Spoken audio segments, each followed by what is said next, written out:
Assalamualaikum warahmatullahi wabarakatuh. Baik, di sini saya akan mengerjakan remedial geografi, yaitu menjelaskan tentang bab 2, yang judulnya Pengaruh Pembangunan Wilayah dan Revolusi Industri terhadap Ruang Muka, Bumi, dan Kesejahteraan.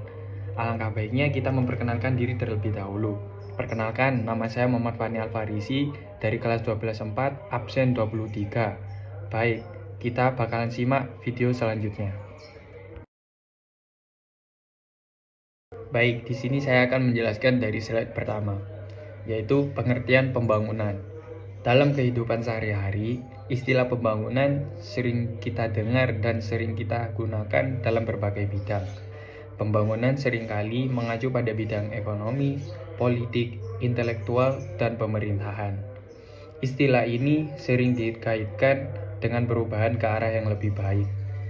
Kegiatan pembangunan sangat penting dilakukan untuk menciptakan kehidupan yang lebih baik dan juga sebagai jawaban akan tantangan zaman. Semua aspek kehidupan tidak dapat terlepas dari pembangunan dan semuanya harus turut berpartisipasi aktif dalam prosesnya. Berikut merupakan definisi pembangunan menurut para ahli. Baik, di sini saya akan menjelaskan yang pertama. Menurut Emil Salim, Menteri Negara Pengawasan Pembangunan dan Lingkungan Hidup pada tahun 1978 sampai 1983. Dia berpendapat bahwa pembangunan berkesinambungan sebagai suatu proses perubahan yang di dalamnya eksploitasi sumber daya, arah, investasi, orientasi pengembangan teknologi, dan perubahan kelembagaan semuanya dalam keadaan yang selaras serta meningkatkan potensi masa kini dan masa depan untuk memenuhi kebutuhan dan aspirasi manusia. Terus yang kedua, menurut Nugroho dan Rojimin Dawuri pada tahun 2004, berpendapat bahwa pembangunan adalah upaya terkoordinasi untuk menciptakan alternatif yang lebih banyak secara sah kepada setiap warga negara untuk memenuhi dan mencapai aspirasinya yang paling manusiawi. Terus yang ketiga, Ginanjar Kartasasmita pada tahun 1994. Dia berpendapat bahwa pembangunan adalah suatu proses perubahan ke arah yang lebih baik melalui upaya yang dilakukan secara terencana. Terus yang terakhir, menurut Daddy T. Dixon pada tahun 2005, dia berpendapat bahwa pembangunan adalah pembangunan nasional dapat pula diartikan sebagai transformasi ekonomi, sosial, budaya secara sengaja melalui kebijakan dan strategi menuju arah yang diinginkan. Nah, baik, di sini dapat disimpulkan bahwa pembangunan merupakan suatu usaha sadar untuk mewujudkan peningkatan kesejahteraan dan kemajuan kehidupan agar lebih baik dari kondisi sebelumnya. Ada dua hal penting dalam kegiatan pembangunan, yaitu kesejahteraan dan kemajuan. Keduanya harus dilakukan secara konsekuen dan berkesinambungan. Terus yang kedua, paradigma pembangunan. Pembangunan adalah perubahan yang direncanakan. Perubahan didorong oleh dinamika keterkaitan antar elemen tatanan lokal serta dukungan faktor non-lokal. Permasalahannya adalah arah dan kecepatan perubahan tidak selalu sesuai dengan visinya. Sehingga perubahan harus dikelola supaya tujuan dari perubahan itu dapat dirasakan. Pembangunan terjadi karena tuntunan zaman yang mengharuskan untuk bergerak mengikuti perubahan. Jika kegiatan pembangunan didefinisikan sebagai perubahan yang direncanakan, maka perencanaan dapat diartikan sebagai proses mempengaruhi arah dan kecepatan perubahan menuju visi yang diinginkan. Paradigma pembangunan berarti pandangan mendasar tentang substansi, metode, dan tujuan pembangunan. Berikut merupakan 3 paradigma pembangunan yang akan saya bahas. Yang pertama, paradigma modernisasi. Paradigma modernisasi merupakan paradigma yang sering dipakai oleh negara-negara berkembang dalam pembangunan. Organisasi-organisasi pembangunan internasional dan pemerintah negara-negara berkembang telah menjadikan paradigma ini sebagai kerangka acuan yang berwenang untuk menerapkannya sebagai bagian integral dari pembangunan ekonomi secara umum. Menurut paradigma modernisasi, kemiskinan dan keterbelakangan disebabkan oleh karakteristik budaya dan struktural masyarakat negara berkembang itu sendiri. Untuk mencapai kemajuan, perubahan harus dilakukan pada budaya dan struktur internal masyarakat. Perubahan yang disebutkan dalam skenario terjadi sebagai perubahan kultural dan struktural dan ciri masyarakat tradisional menjadi ciri masyarakat modern.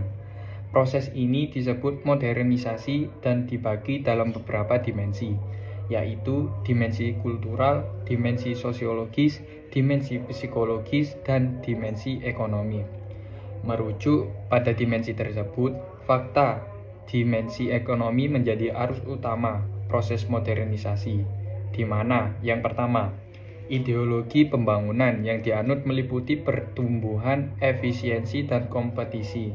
Terus yang kedua, tujuan pembangunan lebih fokus pada ekspansi produktivitas ekonomis. Terus yang ketiga, sasaran pembangunan mencakup pembenahan sumber daya, pengembangan teknologi, dan perbaikan cara produksi. Terus yang terakhir, unit operasional dan semua upaya pembangunan adalah level nasional. Terus paradigma yang kedua, paradigma dependensia. Paradigma dependensia muncul sebagai reaksi terhadap paradigma modernisasi yang terlalu menekankan faktor internal, kemiskinan, dan keterbelakangan di negara-negara berkembang. Menurut paradigma dependensia atau ketergantungan, kemiskinan dan keterbelakangan bukan disebabkan oleh faktor budaya dan struktural dalam masyarakat, melainkan faktor eksternal berupa hubungan eksploitatif antara negara berkembang dan negara maju. Oleh karena itu, jika negara berkembang ingin lepas dari kemiskinan dan keterbelakangan, maka harus melepaskan diri dari eksploitasi negara maju dan menghentikan ketergantungannya pada negara maju. Terus yang terakhir, paradigma kebutuhan dasar. Menurut paradigma kebutuhan dasar, pertumbuhan ekonomi yang dicapai pada tingkat nasional tidak menjamin otomatis terpenuhinya kebutuhan dasar seluruh rakyat. Di balik pesatnya pertumbuhan ekonomi tersebut, terdapat pula kenyataan bahwa kebutuhan pangan, perumahan, kesehatan, dan pendidikan masih belum terpenuhi di berbagai lapisan masyarakat.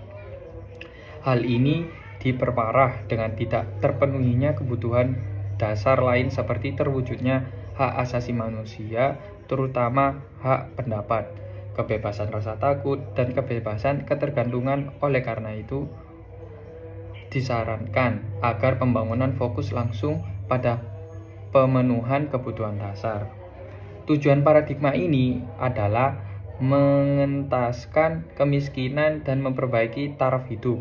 Beberapa sasarannya yaitu kebutuhan dasar untuk bertahan hidup seperti makanan dan air yang cukup, sanitasi yang bertanggung jawab, layanan kesehatan yang memadai dan terjangkau, kesempatan pendidikan yang luas, akses transportasi umum, terwujudnya hak untuk hidup, bekerja, dan mencari nafkah.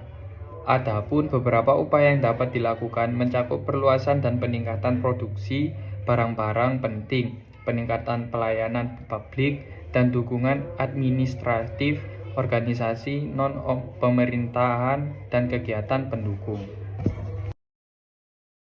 Baik, yang ketiga, pembangunan berkelanjutan. Menurut Brundtland Report yang merupakan laporan World Commission on Environment and Development atau yang disebut WCED di Perserikatan Bangsa-Bangsa pada tahun 1987.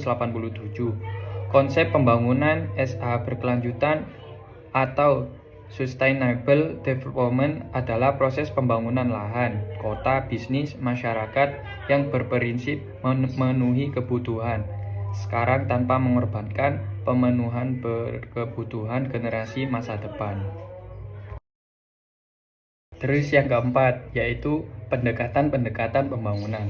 Pembangunan merupakan suatu hal yang dinamis dan mempunyai kompleksitas dari berbagai aspek. Untuk mewujudkan keberhasilan pembangunan diperlukan pendekatan yang sesuai dengan situasi dan kondisi.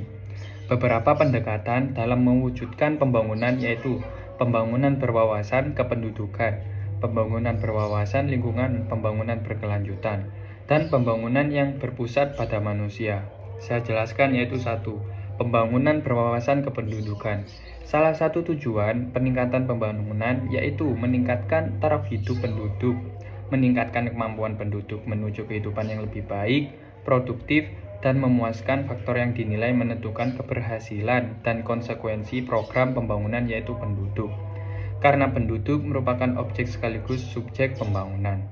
Pembangunan berwawasan kependudukan atau yang disebut PBK atau dikenal dengan Population Based Development merupakan pembangunan yang berpusat pada pengembangan sumber daya manusia. Pembangunan berasal dari penduduk, oleh penduduk, dan untuk penduduk. Menurut Cipto Herijanto, pada tahun 2005, pembangunan berwawasan kependudukan adalah pembangunan sumber daya manusia. Pembangunan ini lebih menekankan pada peningkatan kualitas sumber daya manusia dibandingkan pembangunan infrastruktur semata-mata. Terus slide yang kelima, yaitu latar belakang pembangunan berwawasan lingkungan.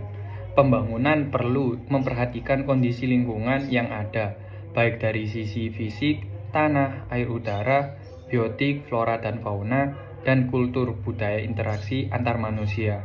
Kondisi kualitas lingkungan akan cenderung terus menurun jika tidak diimbangi dengan konsep perencanaan pembangunan yang berkelanjutan dalam upaya melestarikan fungsi lingkungan yang ada.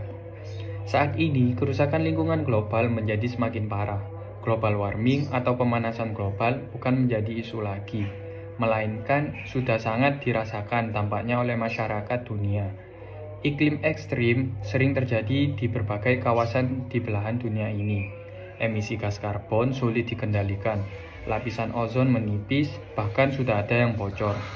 Menurut European Space Agency atau ESA yang memantau lubang ozon dengan Copernicus Sentinel Satelit 5P, lubang ozon mencapai luas 26 juta kilometer persegi, kira-kira 3 kali lipat luas wilayah Brazil. Lubang ozon di atas Antartika tahun ini mencapai ukuran maksimumnya pada 16 September 2023. Indonesia juga mengalami beberapa permasalahan lingkungan akibat adanya proses pembangunan.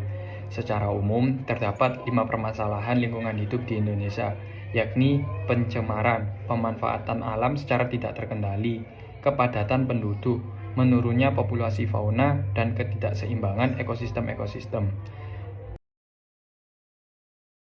Slide yang keenam, yaitu pembangunan berpusat pada manusia.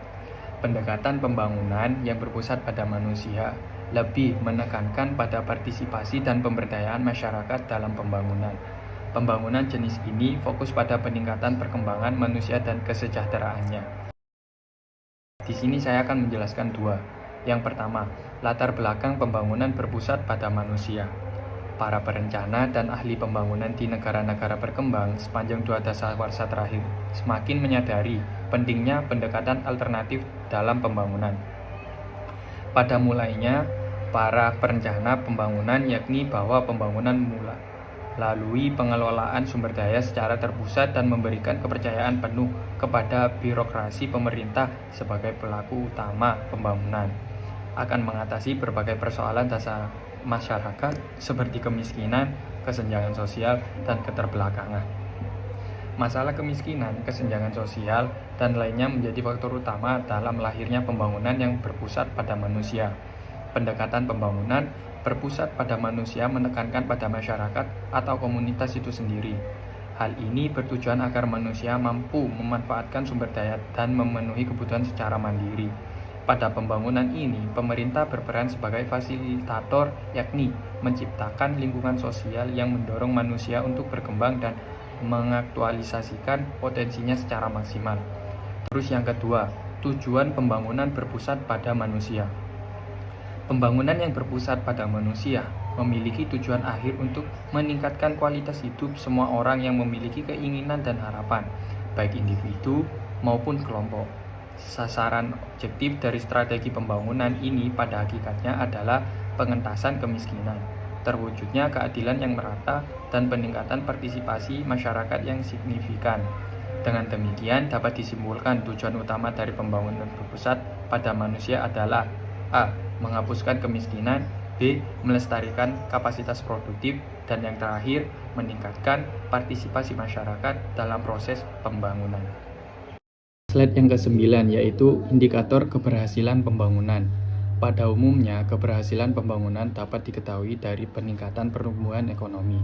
Selain itu, ada pula beberapa indikator lainnya seperti pemerataan distribusi, pendapatan, dan indeks kualitas hidup. Terus yang terakhir yaitu dampak pembangunan wilayah terhadap perubahan ruang muka bumi. Tujuan pembangunan adalah memenuhi kebutuhan manusia dalam upaya tersebut. Tidak jarang pembangunan yang dilakukan menimbulkan dampak terhadap perubahan fisik muka bumi. Selain itu, aktivitas pembangunan, adakah faktor lain yang menyebabkan perubahan muka bumi? Untuk mengetahuinya, mari pelajari materi berikut dengan antusias. Sekian penjelasan dari saya. Bila ada salah kata, mohon dimaafkan. Wassalamualaikum warahmatullahi wabarakatuh.